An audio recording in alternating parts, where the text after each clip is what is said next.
News Network and you're watching CBR English. Union Home Minister Amit Shah is speaking. Let's watch it live. मैं संकल्प पत्रक शब्द का प्रयोग करता हूं तब भारतीय जनता पार्टी बाकी सारी पार्टियों से अलग पड़ती है, क्योंकि भारतीय जनता पार्टी देश की राजनीति में एक अकेली ऐसी पार्टी है जो कहती है वो करती है। हमारी राज्य सरकारों का इतिहास है, हमारी केंद्र सरकारों का इतिहास है। जब जब भारतीय जनता पार्टी सत्ता में आई, हमने लिए गए सभी संकल्पों को पूरा किया है। ये हमारा ट्रैक रिकॉर्ड है और इसलिए हमारे संकल्प पत्र को झारखंड की जनता, विशेषकर पिछड़ा वर्ग, गरीब, आदिवासी, दलित और शहर के लोग बड़ी आशा के साथ, बड़ी उम्मीद के साथ इसकी राह देख रहे हैं। वो चाहते हैं कि भारतीय जनता पार्टी के संकल्प में उनकी उम्मीदों की, आशाओं का प्रतिघोष हो और इसलिए भारतीय जनता पार्टी ने करोड़ों झारखंड वासियों से चर्चा कर इस संकल्प पत्र की रचना की है। इस संकल्प पत्र केवल भारतीय जनता पार्टी का नहीं है, करोड़ों झारखंड वासियों की आशा और उम्मीदों का प्रतिघोष है। करोड़ों झारखंड वासी जो अपनी धरोहर की सुरक्षा करने के लिए कृत निश्चयी है, इसका प्रतिघोष इस संकल्प में। कुशासन और भ्रष्टाचार का अंत करने की इनकी जो इच्छा है, इसका प्रतिघोष इस संकल्प पत्र में है। गरीब कल्याण, इसका प्रतिघोष इस संकल्प पत्र में दिखाई पड़ता है और देश की सीमाओं की सुरक्षा और आदिवासियों की भूमि, बेटी और रोटी की सुरक्षा, इसका भी प्रतिघोष इस संकल्प पत्र में दिखाई पड़ता है। जैसे ही अभी थोड़े समय पर आप स्क्रीन पर देख रहे थे, झारखंड को हमारे पूर्व प्रधानमंत्री भारत रत्न अटल बिहारी वाजपेयी जी ने बनाया था और झारखंड को संवारने का काम हमारे नेता और देश के प्रधानमंत्री नरेंद्र मोदी जी ने किया। परंतु 5 साल पहले यहां पर एक हेमंत सोरेन की सरकार आई, जिसने मोदी जी ने डबल इंजन की सरकार के माध्यम से शुरू की हुई सारी विकास की योजनाओं को ठप कर रख दिया और आज भारतीय जनता पार्टी फिर से एक नई उम्मीद के साथ झारखंड की जनता के पास जा रहे हैं कि हम झारखंड के विकास के लिए काम करेंगे, हम झारखंड की सुरक्षा के लिए काम करेंगे, हम भ्रष्टाचार का संपूर्ण उन्मूलन करेंगे और विकास के रास्ते पर झारखंड को द्रुत गति से बढ़ाना चाहेंगे। आज मैं यहां आया हूं तब मैं निश्चित रूप से कहना चाहता हूं कि हेमंत सोरेन की सरकार के समय में झारखंड का आदिवासी सुरक्षित नहीं रहा है।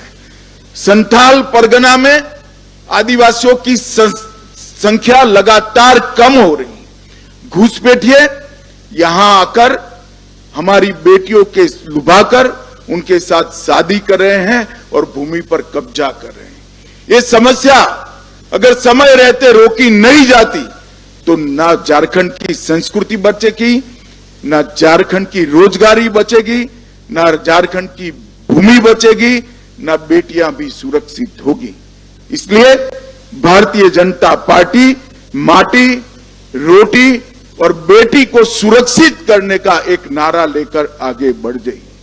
हमने झारखंड की एक ऐतिहासिक विरासत जो भगवान बिरसा मुंडा ने शुरू की, देश की सुरक्षा की, इसको माटी, रोटी, बेटी के साथ, आदिवासी सम्मान के साथ जोड़कर आगे बढ़ाने का फैसला किया है। 15 नवंबर को मोदी जी ने जनजातीय गौरव दिवस मनाने का हमेशा के लिए निर्णय किया और बिरसा मुंडा की 150वीं जयंती को पूरा देश आदिवासी गौरव वर्ष के रूप में मनाएगा। पिछड़े वर्ग को भी हमने सम्मानित करने का काम किया है। अब तक काका साहेब कालेलकर कमीशन से लेकर मंडल आयोग कांग्रेस का इतिहास रहा है। कांग्रेस पिछड़ा वर्ग की विरोधी पार्टी रही। इन्होंने कभी भी पिछड़ा वर्ग के आरक्षण के लिए कुछ नहीं किया, पिछड़ा वर्ग के सम्मान के लिए नहीं किया। मोदी जी ने पिछड़ा वर्ग को संवैधानिक सम्मान देने का काम पिछड़ा वर्ग आयोग को संवैधानिक मान्यता देकर करा। केंद्र सरकार की सभी शिक्षा की प्रणालियों में पिछड़ा वर्ग का 27% आरक्षण सुनिश्चित कर पिछड़ा वर्ग को सम्मान देने का काम किया और पिछड़ा वर्ग कल्याण के लिए अनेक सारी योजनाएं बढ़ाई। आज पहली बार देश में गौरव के साथ एक गरीब आदिवासी घर की बेटी द्रौपदी मुर्मू, संथाल की ही बिटिया, आज देश के आदिवासी पहले राष्ट्रपति बनने का गौरव प्राप्त की है। द्रौपदी जी झारखंड की ही राज्यपाल हुआ करती थी और पहली आदिवासी राष्ट्रपति बनने का उनको गौरव भी मिला है। मोदी सरकार ने झारखंड के विकास के लिए, सरकार चाहे किसी की भी रही हो, मोदी सरकार ने ढेर सारे काम किए हैं। अभी अभी हेमंत जी का एक भाषण देखकर मुझे हंसी आती थी। वो मोदी जी से 1 लाख करोड़ रुपए का हिसाब मांग रहे थे। हेमंत बाबू, मैं हिसाब लेकर आया हूं, अगर हिम्मत है तो इसका जवाब झारखंड की जनता को दीजिएगा। जिस कांग्रेस की गोदी में आप बैठे, जिस लालू प्रसाद की गोदी में आप बैठे, यूपीए की सरकार थी 2004 से 14 तक। यूपीए सरकार ने डिवोल्यूशन फंड और ग्रांट इन एड के माध्यम से झारखंड को 10 साल में कितना रुपया दिया? आप आंकड़ा जारी करिए। मुझे मालूम है कि आप आंकड़ा जारी नहीं करोगे, इसलिए मैं ही कर देता हूं। 10 साल में झारखंड को सिर्फ 84,000 करोड़ रुपया देने का काम यूपीए सरकार ने 2004 से 14 के बीच में किया और मोदी जी ने 2014 के से 24 के बीच में 84,000 करोड़ के सामने 3,08,000 करोड़ रुपया मोदी जी ने देने का काम। जवाब आपको देना है हेमंत सोरेन जी, भारतीय जनता पार्टी को नहीं देना है। ये 3,80,000 करोड़ के अलावे 81,000 करोड़ रुपया इंफ्रास्ट्रक्चर के विकास के लिए, 15,000 करोड़ रुपया सड़क निर्माण के लिए और 65,000 करोड़ रुपया रेलवे के विकास के लिए देने का काम भारतीय जनता पार्टी की केंद्र सरकार ने किया है।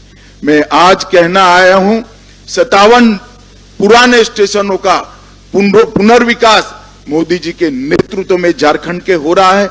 9 वंदे भारत ट्रेनों का संचालन हो रहा है। रांची जमशेदपुर इंटर कॉरिडोर बन रहा है। देवधर, बोकारो और जमशेदपुर में हवाई अड्डों का विकास और निर्माण हुआ है और सबका साथ सबका विकास के सूत्र के साथ बिरसा मुंडा के गांव में देश का प्रधानमंत्री पहली बार जाकर धरती आबा को प्रणाम करने का काम कर। जवाब तो आपको देना है। आयुष्मान भारत योजना झारखंड से मोदी जी ने लॉन्च की। देश भर के गरीबों का कल्याण करने वाली, रोजगार देने वाली मुद्रा योजना एक छोटे से झारखंड से मोदी जी ने लॉन्च की और पीएम जन धन योजना जो सालों से पिछड़ी हुई आदिवासी आदिम जातियां थी, इनके विकास की योजना भी बिरसा मुंडा से के गांव से मोदी जी ने लॉन्च करने का काम किया। आईआईएम का उद्घाटन रांची में हुआ। आईआईटी का उद्घाटन, इनकी आधारशिला रखी गई और बाबा बैद्यनाथ के धाम को प्रसाद योजना के तहत लेने का काम किया गया। 17 जिलों में विश्वकर्मा योजना से कौशल और वित्तीय मदद मिल रही है और ढेर सारे काम उज्ज्वला योजना, आयुष्मान भारत योजना के माध्यम थे। इसी तर्ज पर देश के 60 करोड़ गरीबों को घर, बिजली, शौचालय, 5 लाख का पूरा बीमा, गैस का सिलेंडर और 5 किलो